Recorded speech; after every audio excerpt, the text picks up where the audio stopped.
and parents and visitors, thank you for coming out this afternoon. This is quite a nice occasion. Let me just give you a little background on myself before I get started on the starting of the program. I'm a retired Army, 26 years active duty. I'm a Vietnam veteran, 1969. I had 28 soldiers work for me in Vietnam. They were all killed or wounded except me. I'm the only one survived. I retired from the Army in 1993, but before retirement, my last 5 years was assistant professor of military science at Howard University in D.C. and also at Bowie State. I ran the ROTC program there. I found out as I was retiring that the school board did not want junior ROTC in the high schools. They had a very bad misunderstanding of what the mission of junior ROTC would be. Now, in college, it's not JROTC, it's just ROTC. The college ROTC program is what they thought we would be doing in high school. College is the way that the Army is commissioned second lieutenants in the Army. I went to Virginia State University, class of 68, and the day that you graduate from college, the 4 years of ROTC, you get your commission as a second lieutenant active duty in the Army. So when I retired in '93, I was living here in Woodbridge, and I was saying to myself, I don't need to talk to the school board, and I did, and I gave them a nice briefing to explain to them that the mission of junior ROTC is to motivate young people to become a better citizen and to help with the discipline in the school. And there were no junior ROTCs at all in any of the high schools in Prince William County. So I finally got permission to start the program here at Woodbridge Senior High School in June of 1993. And I was here until 2008. I did 18 years here and I really enjoyed it. The first thing I had to do was figure out I'm going to get 2 NCOs to help me run the program. And I wanted someone who had logistical experience, and the reputation I had heard so much about was Sergeant Major Joe Neely, so I decided I was going to hire him to give me a hand because I know we had to issue uniforms and all these kind of things. I was very proud of our program here for the 18 years. We averaged almost 200 students a year, and so I was happy to be asked to come and speak a little bit tonight of the 30 years. I can't believe how fast the time has gone by.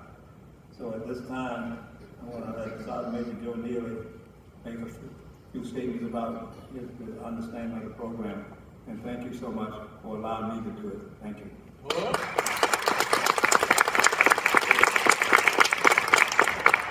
Thank you, Carol.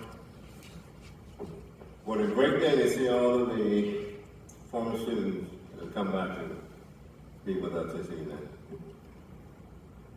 Oftentimes when programs like this began, well, to just put it politely, we were the first ROTC program in the county. When I retired, there were 9. We set the bar pretty high. And most of you that are here tonight contributed greatly to setting that bar very high.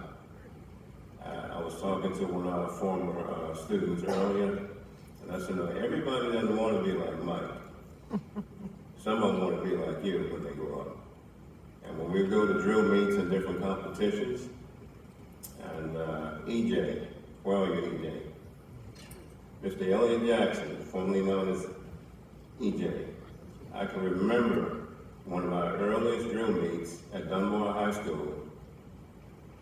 We were sitting in the audience, and they were naming the 3 top schools to earn the awards. Well, 3rd place had been named, and the anxiety level got real high because it wasn't Woodbridge. 2nd place was named.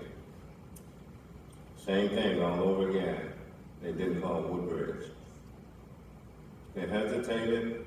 They said the 1st place winner and the champion for this year, the National Council Drill Classic, is Woodbridge. And pandemonium set out in the auditorium, and I can remember.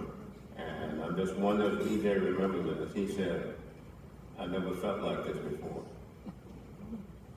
It was friendly competition by most of the teams. And I will say hats off to the unarmed drill team. I was the unarmed drill team coach for 18 years. I came back to Woodbridge an additional 3 years in the retirement program.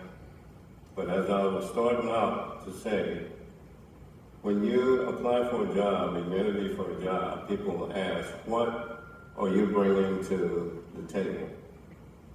It's not what the program or the school is going to do for you, but what do you do for the school?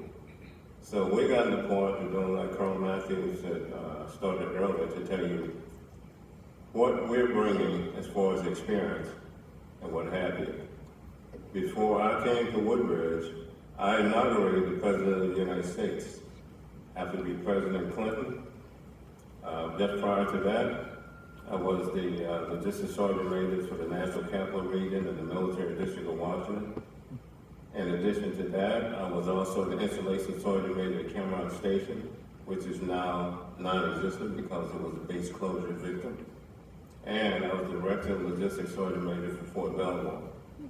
Before I came to Woodbridge, which started with 159 students, I had an inaugural committee of 1,104 uniformed personnel, consisted of Army, Navy, Air Force, Marine, and Coast Guard.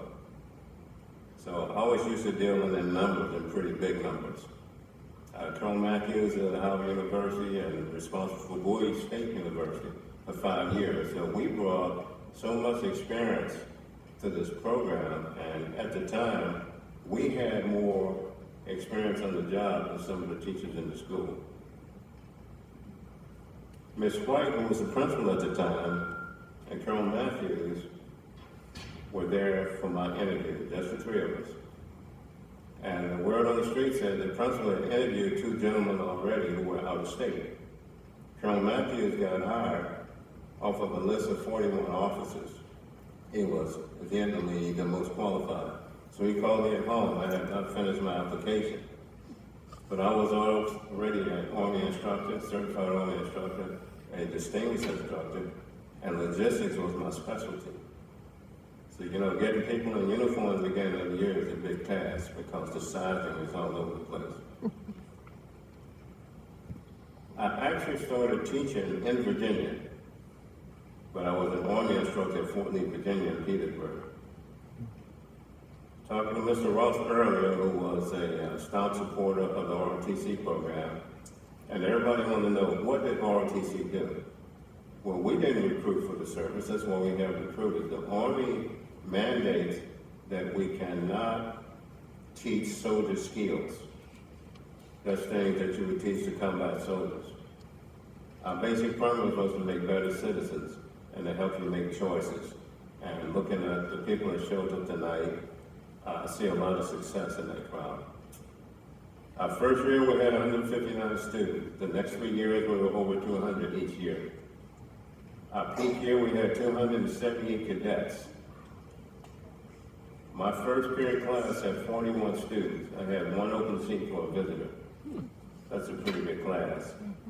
We managed, and we managed very well. So, you know, I cannot tell you how good it makes me feel to see all the successes. I know there's a Navy SEAL, a retired Navy SEAL. I can name, we have our first female battalion command sergeant major here. And Carrie, I remember when we went to summer camp at AP Hill, with a total of 500 students, so it's a lot of things going on at one time. Oftentimes we said JROTC was one program that taught many subjects. Well, so many of our subjects overlap some of the other subjects in the school.